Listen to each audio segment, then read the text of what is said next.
Hey everybody, welcome to the 2021 Sacramento Archives Crawl. Welcome also to the Sacramento Room.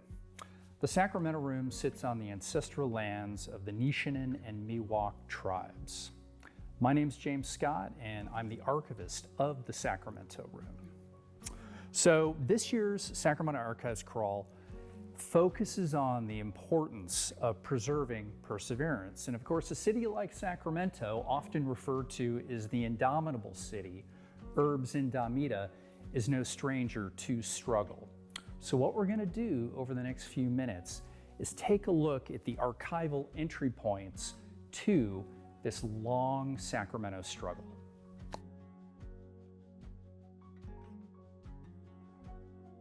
So the room we're in right now opened in April 1918 as a public library. And it opened at a time when Sacramento was in the thralls of the Great War, or World War I. Also at that time, Sacramento was right on the cusp of the influenza pandemic of 1918-1919. Now, one interesting fact is that the previous Sacramento Public Library building was located just right over on I Street between 7th and 8th. So after it closed as a library by late 1918, it had been converted into a ward for influenza patients. So what you're going to be able to take a look at here is a postcard of that original building. And of course, at this time, if you look at the card, it is a public library, but then soon converted, like I said, in late 1918 into a ward for influenza patients. So that building, once it became a hospital, was called Victory Hospital. The obvious nod to the conflict going on in Europe at the time, World War I. So another fact is that before the hospital became what it was actually a casino. So after a library converted into a casino, which is pretty amazing, and then a hospital. Now, $3,500 was invested into making the casino into a hospital. The owner, other business members within the Sacramento community, and then a few philanthropists got together to basically rehab that casino into the hospital that it was. So over time, numbers show that about 107 patients made their way through Victory Hospital. Now, generally speaking within Sacramento, about 500 of those living in the capital region died from the influenza. And that would mean that about 10% of all of those who contracted the influenza actually died. So it was a serious, serious problem, nationwide, worldwide, but also within Sacramento.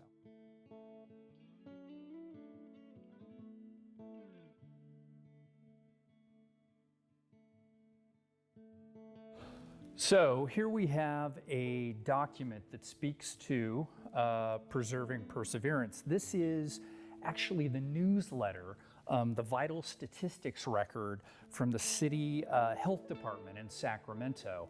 And if we take a look at this chart right here, we can see in January 1919, a mask mandate was put into place in Sacramento.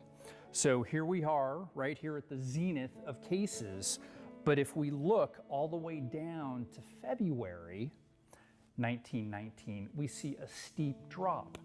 Once they hit to just a few cases, the city went ahead and rescinded the mask mandate. So in a lot of ways, as we look at today and then looking backward, it's same wine, different bottles, right?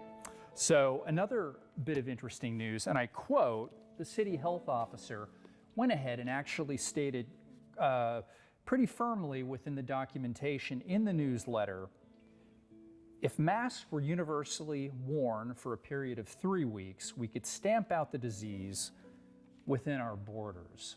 So what is old is new again when we take a look at public health and we take a look at these solid records of memory when it comes to treating what was then a pandemic and what is today a pandemic.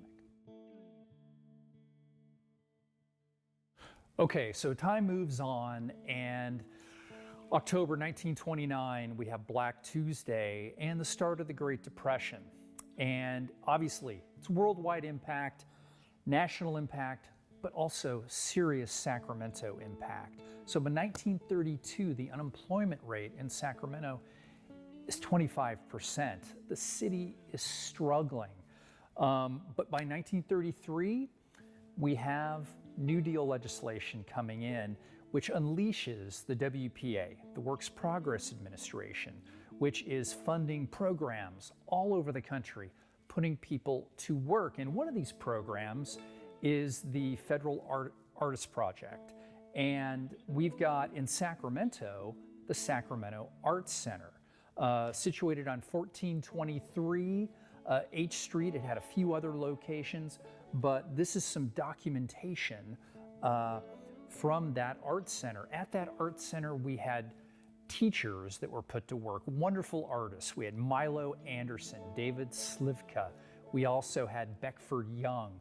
And the idea was to basically, one, put people to work, and then two, improve the life of Sacramentans. And so this basically high mountain sanctuary amidst the throes of economic distress was the Sacramento Arts Center, which brought a lot of joy to folks. Sculpture, 2D painting, tapestry, any number of art forms were there to help Sacramentans find a way out of the darkness and into some light.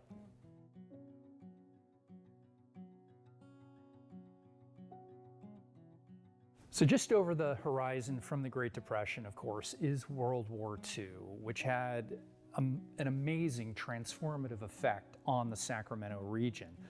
We have the rehab of Mather Field, and then we also have the introduction of McClellan, which before was known as the Sacramento Air Depot. But you have also thousands of Americans moving from all over the country looking for war industry work. Also, Californians moving in from the countryside to these centers of war industry. The pay was really, really good. And one of the beehives of activity at this time was the Sacramento Air Depot. Now, it's important to mention that right after Pearl Harbor, and then the fall of the Philippines, all of those repair and procurement facilities in the Pacific were gone. All of that burden went to Sacramento and the Sacramento Air Depot until a little bit later, San Bernardino and then Spokane could also help out a bit. But Sacramento was right there and right by itself. So folks were moving into the Sacramento area to try to find this work. One of those people was a rancher named Clinton Litt from Stanislaus County.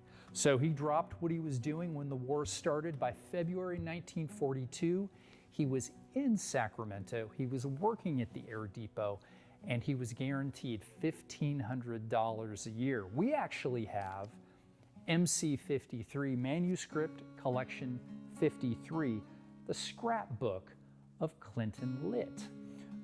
We're able to look in here and learn many, many things about Clinton, his salary, his activities at McClellan. We also know that he is the soup king of the Sacramento Air Depot. That's really all I know. You're going to have to come in and dig a little bit deeper. But here's a little bit of what you can find in this record of Clinton's time at the Sacramento Air Depot.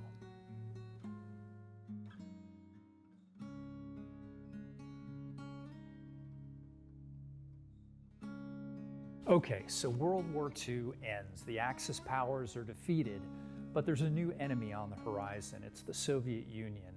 And so Sacramento, sort of left over from World War II, obviously has three major facilities. It's got the depot, it's got McClellan, it also has Mather Field. On top of that, aerospace technology is really picking up. In the early 50s, we have the arrival of Aerojet, Rocketdyne. We also have Douglas moving in. So all of these factors mean that the Sacramento area is a target for the Soviet Union. ICBMs are on the horizon, there's no doubt about it. So what comes into play is, again, the idea of having some sort of civil defense mechanism put into place. And what we actually have, not 6 years after the Cuban Missile Crisis, the development of this map. It is a community shelter plan that will show Sacramentans where in the heck they can go for fallout protection after a strike. And so we have spots like the Sacramento Public Library, the main library. We've got the Superior Courthouse. We've got the Campbell Soup Factory on Franklin. We have the primary control tower at Sacramento Municipal Airport, all serving as fallout shelters. One element of note in the map is that they do recommend that you walk to the shelter, not run.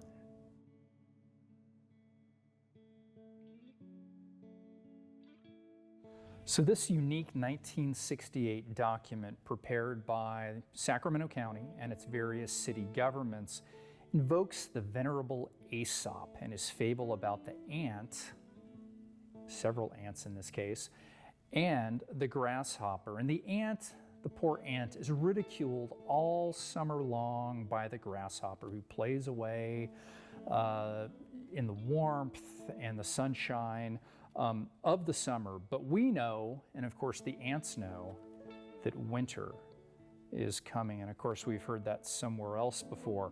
So the moral is prepare today for your needs tomorrow, right?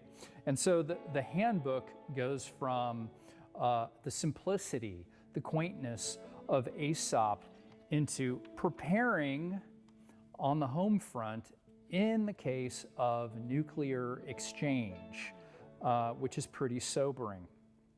So anything you might be able to do at home, that's building your own shelter, and the steps for doing that, finding a fallout shelter,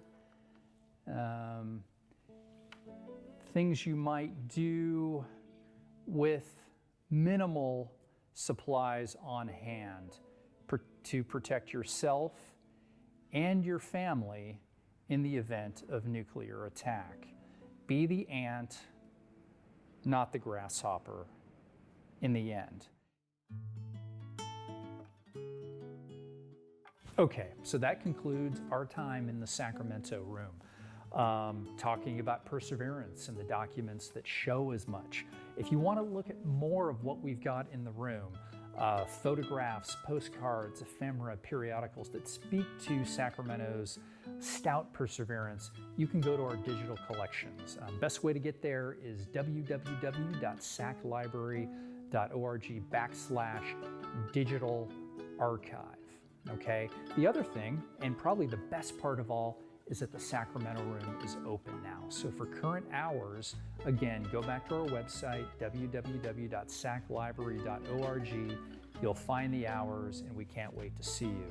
Also, part of our contribution to this year's Sacramento Archives Crawl is a program that we're doing on Sacramento's Depression-era Hoovervilles. That's going to be on October 9th at 1 o'clock. It's going to be a Zoom program.